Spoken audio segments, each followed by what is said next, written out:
In this video, I'm going to give you 4 critical steps to have better piano technique, and we're starting right now. Hey guys, welcome back to the channel. So this video comes as a collaboration with Practical Piano Tips and is a 2-part video series. So what we're going to do is in this first video, I'm going to outline these 4 critical steps, and then in the second video, they're going to show you how to directly apply these concepts to your practice sessions. Let's get into it. So the first thing that we have to do is we have to define piano technique. What is piano technique? What do we mean when we say piano technique? Now, what's commonly thought of as piano technique is some sort of routine at the piano, like an arpeggio routine or a scale routine or list technical exercises or whatever it is. Now, this isn't entirely wrong, but I think thinking of technique in this way is very misleading. If you actually just do a Google search of what technique is, like what is the definition of the word technique, what you'll find is that it's a philosophy or a specific way of doing a particular thing, like thinking of golf technique, right? There's a certain technique of how you move when you hit the golf ball, or even the technique of throwing a football. I cannot throw a football straight or like accurately at all because I don't understand the technique behind throwing a football. And if we think of technique as the same or in the same sense at the piano, I think that that's really, really helpful. So technique shouldn't just be thought of as a scale routine or an arpeggio routine or something like that, but it should be thought of as a philosophy of movement, or how we play a scale or how we play arpeggios, specifically analyzing movement. So now that we've sort of defined what we mean by technique or what it means to have better technique, we can think of that concept of movement at the keyboard. And one thing that is intrinsic to most piano playing is tension. We all know that at some point we've had tension, maybe we still have tension, and so that's the first thing we have to think about. Movement at the keyboard is going to be hindered by tension. So if we have a good philosophy of movement, we know how to apply good movement to the piano, but we have massive amounts of tension, that's going to be a problem. So the first thing we have to do is we have to learn to play without tension, okay? If your arm is stiff or tight, or if it feels tense, or again, if there's pain, those are all symptoms of tension. Not having tension, of course, will allow for freedom of movement and allow us to apply a good philosophy of movement to whatever we're playing at the keyboard. So now let's go ahead and talk about these specific critical steps. So the first step is alleviating tension. Now, there's a couple different ways we can go about doing this. But for most people who've been playing piano for a long time, I think the best thing to do is to focus on what I call relaxation exercises. And basically, relaxation exercises are some sort of exercise we can do at the keyboard to specifically address certain movements. So it might be doing something like playing a note, or let's say playing a chord, and then being able to lift and release all the tension in our hand and sort of build that reflex into our playing. So no matter what we're doing at the keyboard, even if we are accumulating a certain amount of tension, we can have that sort of reflex built into our playing so that we can just, release all of our tension. And the other thing that they help with is they help sort of train our bodies and our minds to recognize freedom and ease at the keyboard and an absence of tension, and differentiate between that and stiffness, tension, fatigue, etc. Okay, so the second step, critical step to developing better piano technique, is posture. Now, what I've sort of written in my outline here is sitting posture and hand posture. So we're going to just very briefly take a look at these. It's very important to make sure that we're sitting with good posture at the keyboard, because it's important to not think of our bodies in individual parts as much as a whole. So a lot of times people say, we play piano with our whole bodies. But what does that really mean? Well, when we sit at the keyboard, our feet are going to be involved to a certain degree because we play the pedals, but also because we want to be sitting on the bench so that our weight is grounded.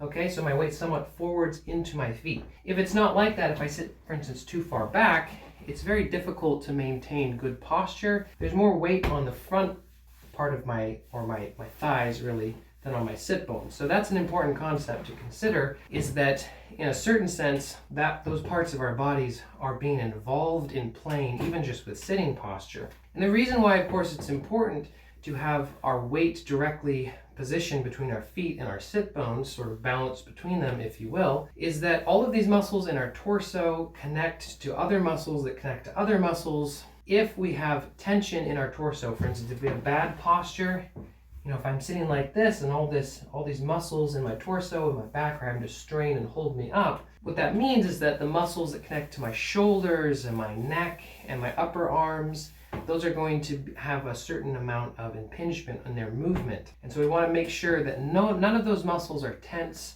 or locked into place, but they're all easy and free to move. It's important that we sit on the front half of the bench, that our feet are planted firmly on the floor, and that our back is straight and tall yet relaxed. So we don't want military position. You can see that this does not look relaxed or easy, but it looks very tense.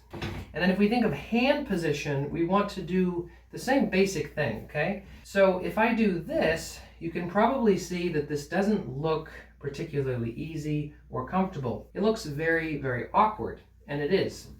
Okay, so there's a couple things that we can think about in hand position. The first thing that I just want to mention is if it feels tense, if it feels awkward, it probably is and should be changed. Now, this isn't necessarily the case because if you're used to playing, say, like this, with an extended wrist, playing without an extended wrist will feel very strange. You'll feel awkward. And so that's an important side note. But there's a couple things that we can think about. What we want is we want the bottom of the elbow to be approximately at the same level as the top of the white keys. And we might want to make sure that our wrist is not dipped low like so, but relatively straight with our arm. And notice what this does, it almost makes this semi-flat platform here that my fingers can very, in a relaxed way, hang down like so, so that these knuckle joints are quite prominent. All right, so now the third concept has to do with sitting posture, or just posture in general, but it really has to do with maintaining that posture at all times and at any register on the keyboard. So we're going to talk about alignment. And what alignment is, again, is making sure that we have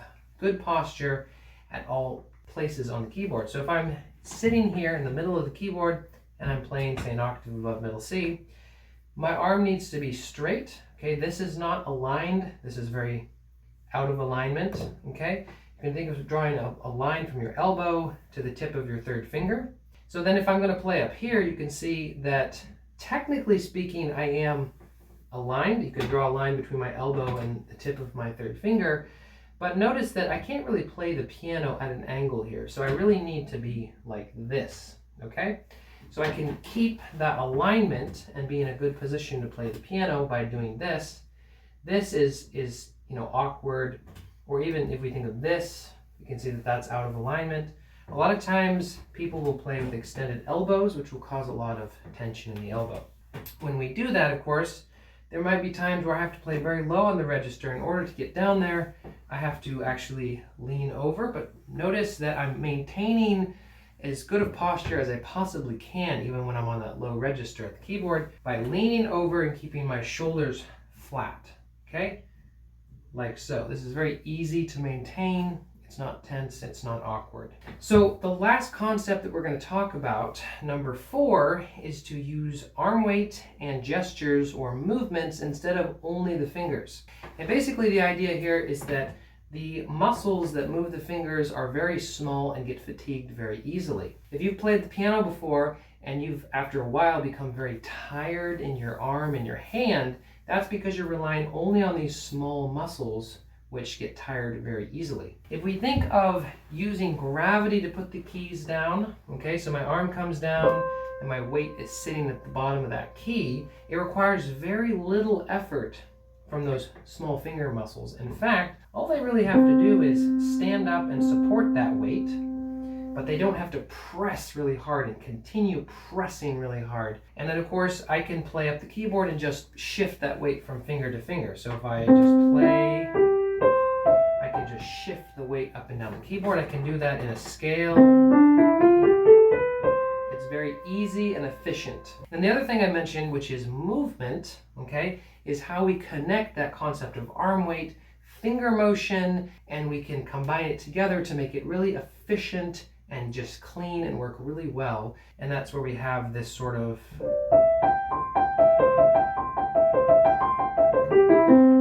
Now you can can see there that as I'm playing up and down the keyboard with these large intervals, my arm and wrist kind of make this circular gesture like this.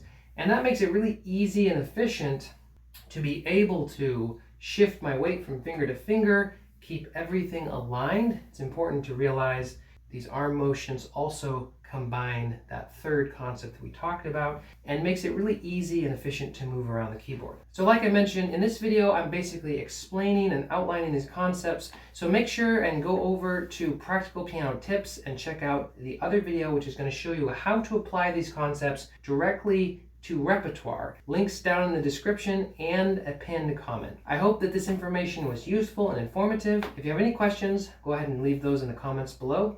Thanks so much for watching, and I'll see you next time.